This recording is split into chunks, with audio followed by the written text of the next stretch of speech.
Welcome into the Talkin Tide podcast on the Pigskin Podcast Network. I'm Chase Goodbread, sports columnist with the Tuscaloosa News and longtime host of Crimson Cover Television on WVUA 23. I'm joined, as I always am, by Travis Reier, the longtime senior analyst at BamaOnline.com, longtime colleague and friend of mine as well. And we're coming at you with a little bit of basketball talk tonight, a little football talk on the back end as it relates to Alabama athletics. The Talkin Tide Twitter feed, of course, is Talkin_Tide. You can get links to all our podcasts right there. Catch us on Apple Podcasts or wherever you get your podcasts, and of course live as well on YouTube and Facebook. I want to thank a couple of sponsors very quickly. Locally, that would be Peterbrook Chocolatier of Tuscaloosa, and more broadly, DraftKings sponsoring the Talkin Tide podcast. Travis, will jump in with a little bit of basketball. Good timing for this one here midweek for us as we head into the SEC tournament. Alabama coming off a regular season ending loss to Texas A&M on the road. Final score 67-61. Let's go ahead and start there just to kind of clean that up, even though we're several days past it now. But you know, Alabama has been playing tight ones of late, right? Prior to Texas A&M, you're talking about a tight game with South Carolina, a tight game with Arkansas, a tight game with AU, and then Texas A&M gets over the top, hangs that loss, that second SEC loss on Alabama for the season. Travis, did you kind of see this coming based on the way they'd played in the previous three games, or did you expect Alabama to get this one done? I kind of saw it coming personally, not just because of that, but also because of the factor of them coming right off that regular season SEC title. You wonder if maybe you're a little flat after that. This one wasn't hard to read, in my opinion. Yeah, I think if there was fatigue, it had to have been probably even more mental than physical. And you're right, it has been a grind, but this is a team that go 10 or 11 deep. You know, Nate's not afraid to play a lot of guys, so it's not like they've been rolling with a 7 or 8 man rotation. But the mental aspect of it, of everything that this team has been through, really, it's a long season. And probably as much as anything, the slow starts that we've seen from this team over the last couple of weeks was an indicator that something like this would eventually catch up with them. You scored 22 points and a half like Alabama did in the first 20 minutes last Saturday, and you're suspect to being knocked off by a really solid Texas A&M team. That's the thing that shouldn't get lost in all this. I mean, that was the second place team in the SEC last Saturday that knocked off Alabama. And look, Wade Taylor, terrific player on the ball.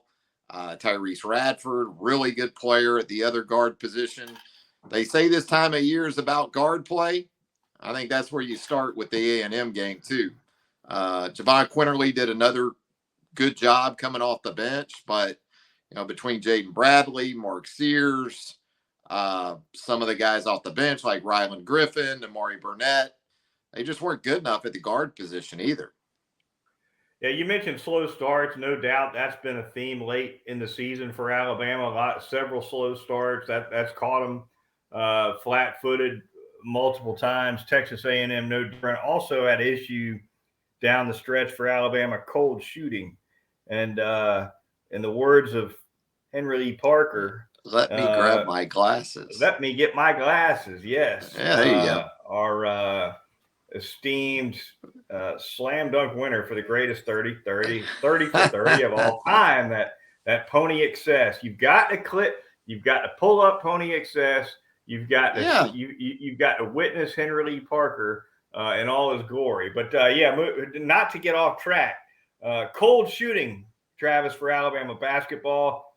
3-pointers against A&M, 7 out of 36 as a team. And I believe it's over the last 4 games, which is that stretch where Alabama's been playing tight ones. They're 25 for 116 from 3 the last 2 weeks, Travis, heading into postseason play. Got to be a concern if you're Nate Oates, right?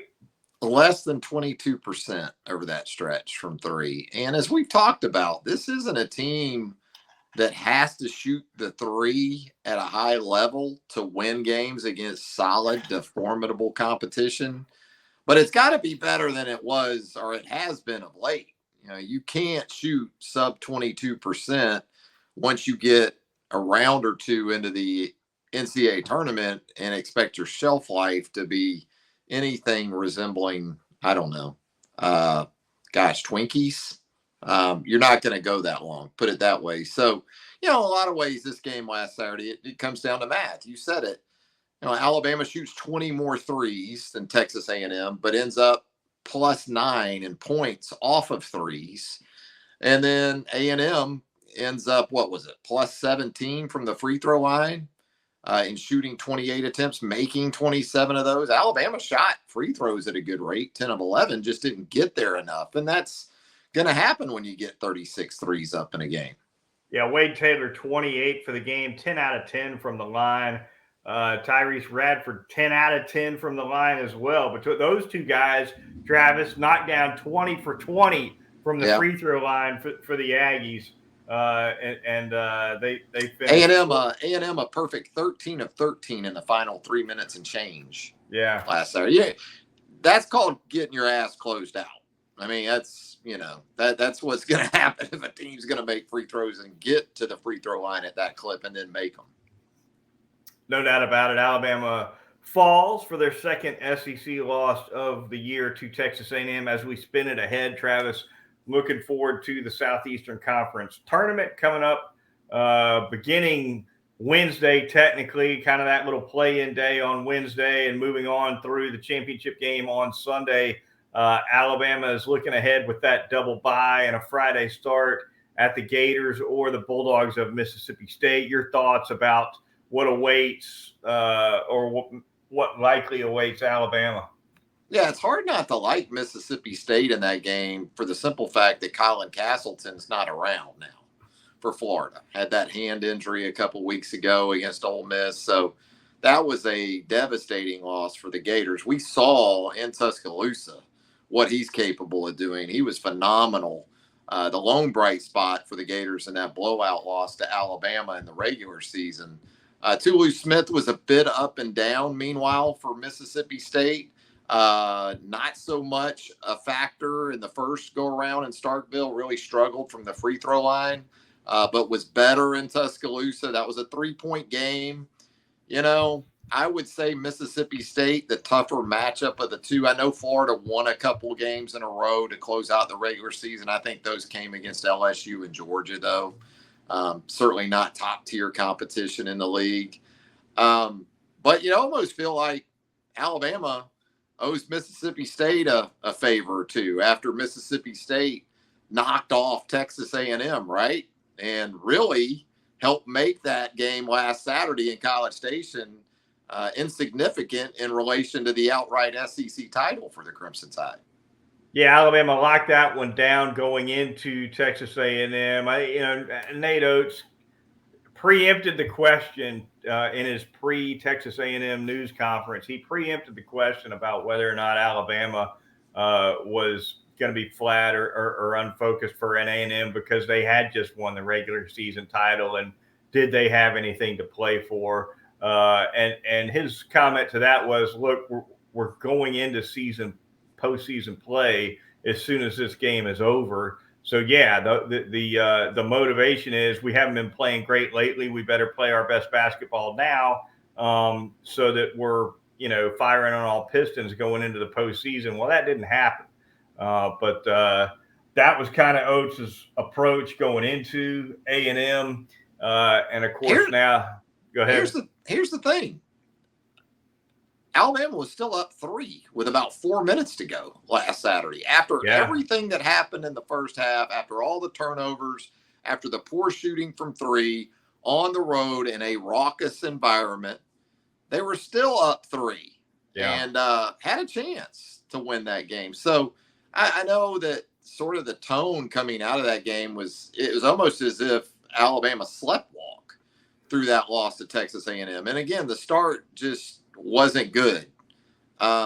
but they found themselves a little bit, got their legs back under them there in the second half, hit the boards, were much more hard hat worthy in the second half than they were in the first half, for sure. When you looked at second chance points and things like that, even points in the paint, rebounding, things like that in the first half, it was A&M's kind of game. And it was still A&M's kind of game because it was a game in the mid-60s, right? I mean, that's the game Texas A&M wanted. And even with all that, Alabama still had a chance. I think the finish to this regular season can be a positive for Alabama because it was almost too easy for Alabama in January, wasn't it? And a lot of February. So we kind of anticipated this team with Tennessee, with Auburn a couple of times, with Arkansas part 2, A&M down the stretch. It was going to help sharpen in some ways this team's mettle, and I think that's happened. I guess we'll find out more in Nashville coming up, though. Yeah, where do you sit on as far as what Alabama wants to get out of the SEC tournament? And obviously, everybody's gunning for a championship. But beyond that, Travis, as they look ahead to the NCAA tournament, look, they call the NCAA tournament the big dance. By definition, that means the SEC tournament's the little dance. So in terms of the bigger picture and setting themselves up for NCAA tournament success, what do you see as what they need to kind of accomplish in the SEC tournament, regardless of what the win-loss record in the tournament is? I think they need to see some threes go in, even if they eventually bow out with something short of the SEC tournament championship for their trip home to Tuscaloosa. If they can see the ball go through the hoop from 3, they've got some guys that they need to re-ramp, I guess you could say. Guys like Rylan Griffin, guys like Namari Burnett, who you don't think about as much because they come off the bench. But, man, those 2 guys right there over the last 4 or 5 games have really struggled to score the basketball. And, they anticipate not much of a drop-off when they go that route to those kind of guys in three-point shooting. So those type of things, from a seeding perspective, I would think a win or 2 should put them in a great spot for a number 1 seed. Maybe not the number 1 overall seed because we don't know how things are going to play out elsewhere. But they just need to get a win or 2 at least. If they make it to Sunday in the final, I think they're in pretty good shape, I would think, for a 1 seed. But, again, we talk so much about seeds, and there's no context because we don't know the draw. There are times where I'd rather be a 2 or maybe even a 3 than a 1 based on a draw for a 2 or a 3 versus a draw for a 1. So until we get to Selection Sunday and we actually see the brackets filled out, it's going to be kind of impossible to say what represented a winning weekend for Alabama and Nashville. All right, the Talkin Tide podcast on the Pigskin Podcast Network. We're going to thank a couple of sponsors here really quickly. We're going to start by telling you all about DraftKings.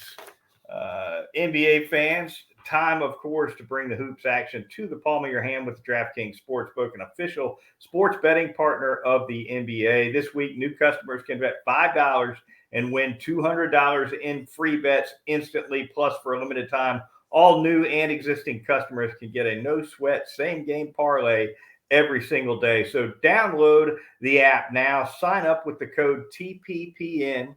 That promo code is, of course, the acronym for the Pigskin Podcast Network. That helps us out here on Talkin Tide. New customers, once again, can bet $5 on the NBA, get $200 in free bets instantly only at the DraftKings Sportsbook, an official sports betting partner of the NBA. I'm going to tell you about Peterbrook Chocolatier out there at 1530 McFarland Boulevard North in the Indian Hills section of Tuscaloosa. March Madness is here. And if you're going to just sort of post up on the couch, then you need to have your treats right there with you. And there's no better place to take care of that than at Peterbrook Chocolatier, the champions of chocolate. I'll tell you what I would do if I was fixing to watch a lot of basketball, and I would probably be mixing in some of the Players' Championship in professional golf this week, the Masters just down the road. I'd go to that center console right there as you walk into Peterbrook Chocolatier in Tuscaloosa. It's right there. You just grab one of those bags and you just hit the canisters. You maybe get a little bit of the dark chocolate almonds. You mix in maybe some of those dark chocolate cranberries. They've got the milk chocolate peanuts, all of those kind of goodies waiting for you right there at that console right there. That council of a decadence, I like to call it, right there at Peterbrook Chocolatier, 1530 McFarland Boulevard North in the Indian Hills section of Tuscaloosa. You cannot beat Peterbrook Chocolatier. I was over that way on the service road today, had a little ENT appointment with a doctor, straightened my nose out a little bit. Then I move on over to Southern Ale, former sponsor of this program, by the way. And still great friends. Yeah, absolutely. Great folks over there. Got a couple of burgers to go there. And the next step was headed for Peterbrook, and I fought the urge just enough to get into the car. But it felt like the tractor beam from the Death Star or something, just pulling me in there. But I just barely managed to break the magnetic force, Travis. Yeah, that Southern Ale Peterbrook 1-2 punch. I don't think you can beat it in West Central Alabama. Goodbread. I think it's undefeated. No doubt about it. All right, the Talkin Tide podcast on the Pigskin Podcast Network, the Twitter feed Talkin_Tide. Couple of minutes to go here on the broadcast, Travis, but here on a Tuesday night, figured we'd bring up the latest in scheduling drama in the Southeastern Conference here in the last, 5 days or so, certainly since the last time we podcasted. We've now heard Nick Saban and LSU coach Brian Kelly essentially spill the beans on what they think is coming down the pike with that 9-3 schedule format, 9 conference games that most expect to be approved with 3 permanent opponents for each school. Saban clearly not thrilled, and talking to SI.com's Ross Dellinger about the 3 that were apparently sent his way from the SEC. Maybe preliminary, right? We haven't heard from Greg Sankey that this is official, so we don't know that it is. But this has been floated from the league office to the coaches at the very least as a rough draft. Auburn, Tennessee, and LSU as Alabama's 3 permanent opponents. Brian Kelly of LSU came back just the other day, I think, talking to Heather Dinich of ESPN.com and said, we got ours too. Looks like we're getting Alabama, Ole Miss, and A&M. So all we need now is a dozen other coaches to chime in, and we'll be able to finish the puzzle, right? Absolutely. Yeah, Nick and Brian Kelly, they ain't out here one at a time, and they mass communicate. That's right. They're talking out of school too, maybe a little bit. Something that Big Greg might have to send a little email out, little memo, guys, reminder. Nothing has been finalized.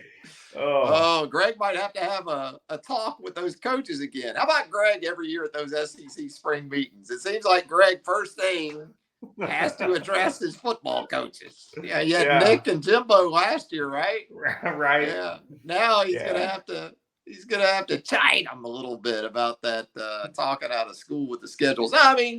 Look, I'm selfish. I'm greedy. What Brian Kelly and Nick Saban are talking about as far as schedules for their teams, the 3 permanents, I love it. I think it makes sense for both teams, right? When you think about football history and the games that people want to see. And trust us, as we move into this next era of college football, the Essence schedule, Goodbread, it's a dollar sign. It's a dollar sign. Yeah. And that's what this is all about. Ultimately, you look at the money that the networks are paying for the Big Ten now, and certainly the SEC with ESPN. That's what this starts with. So, but I get it too from the coach's perspective. You want competitive balance, as they like to say. So, with that, you're going to have to come up with some ways to, I think, satisfy those folks. And look, non-conference scheduling is a part of this too, Chase. I mean, there's already been some non-conference scheduling done. We're already seeing it. Look at Alabama next season. You get Texas and Tuscaloosa. Alabama's going to South Florida in 2023. Yeah. And then you start playing nine conference games with that kind of non-con because you were anticipating an expanded college football playoff, and that net that you thought you had that you were going to have working beneath you, well, it's a little smaller when you start bringing in Texas and Oklahoma and you start talking about playing LSU, Auburn, and Tennessee on an annual basis. Now, look, 5 years ago, I don't know if most people would have looked at it and said, yeah, LSU and Auburn, sure. But Tennessee, until this last year, really weren't a lot of people talking about the Vols lately. No, that's for sure. And look, you pile up that non-conference schedule, you get and some of these permanents, if they tilt the wrong way, you're looking at some monsters. You're looking at about 8 or 9 50-50 games. You're looking at Ray Perkins 86 level schedule toughness. Yeah. That one's brutal.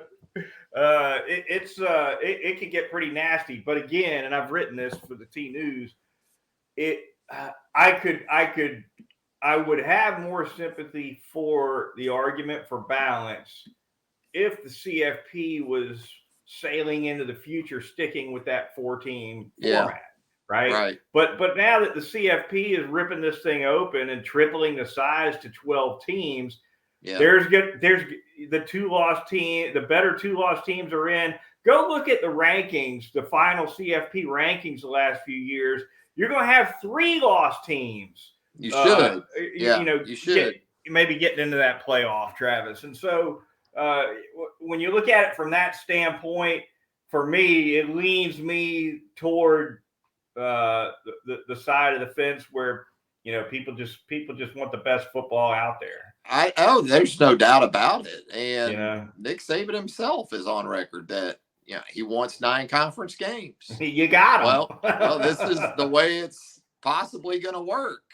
Be careful what you wish for. But I think Nick also understands the bigger picture of economics and fan engagement, because what we've seen of late isn't working in every realm of fan engagement. You're not packing out stadiums still that have capacities of 100,000 while also maximizing television deals. You're kind of in a position where you're having to do a lot of this.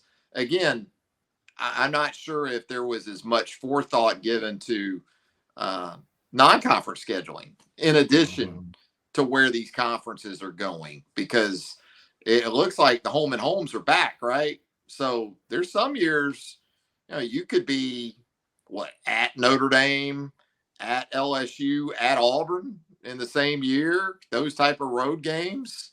Well, how about the years and your conference games? And nobody's going to feel sorry for Alabama. I don't think Nick expects that either. But no, he's got as the head coach, he's got to get out there and kind of beat the rush a little bit in terms of making his case for competitive balance.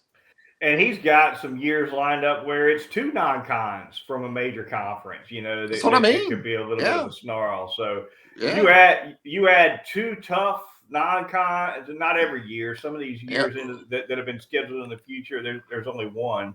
But a lot of those years they've got 2 power. And you catch them in a non-con where, one of those is going to be on the road. You're not going to probably have 2 non-cons in the same year at home or 2 on the road. So you add that to a 9-game schedule, you're talking about 1 cupcake, 1. And then 3 losses, you can say. I agree. 3 losses, you should still get in. But there could be years where, I know Alabama hasn't lost 3 games in a season since 2010. But it just feels like in some ways with where we're headed, I guess, the argument's going to go from should a 2-loss team get in to just 2 to 3-loss teams. And not just should they get in, but which one out of about 3 or 4, if it comes down to it. We're just pushing the argument along. pushing it along and just scratching the surface, Travis. But hope we should have better regular season football in terms of matchups week in and week out. And that's the point. Yeah, there's no question about that. Better football is coming. And it's on the whole, it's an exciting thing. I hope, Travis, my wish would be that the remaining SEC permanent opponents for each SEC team come out one school at a time about every 4 or 5 days from now until Destin. And then by the time we get to Destin, everything's out. It's all out there, or almost all of it's out there. That was just one school at a time, you know. Greg's gonna put the kibosh on that. He's gonna throw up, instead of Ron Washington waving you around third, you know, he's gonna be throwing that stop sign up. I think after these two unscheduled releases that we've heard about. Water on the fire. Uh-huh. Coming. Well, and also, you know, SEC spring meetings is about to become, the way I see it, like SEC media days. Mm-hmm. And it's just going to be a couple of months earlier. You know, it's and look, SEC spring meetings in comparison to SEC media days, as far as impactful news that comes from either. Yeah. SEC spring meetings runs laps around SEC media days. Yes. So Greg may be promising, you know, the SEC network and ESPN that you know, we'll have programming from Destin that'll be engaging, you know. So you got to save some of these some of this schedule talk. Talking season. Talking season gets early. Travis. It just never ends. It's I mean, with social media now, it's just 365. No doubt about it. All right, that's going to do it for this edition of the Talkin Tide podcast. Travis and I will be back for a recap of Alabama's outcome in the SEC tournament. We'll look ahead, of course, to Alabama's first round NCAA tournament foe. We'll, of course, be finding all of that out on Sunday night. Travis, I suppose we can schedule a Sunday nighter. Be perfect timing coming out of that selection Sunday. So we'll see you then right here on Talkin Tide. For Travis Reier of BamaOnline.com, I'm Chase Goodbread of Tuscaloosa News. We'll talk to you next time.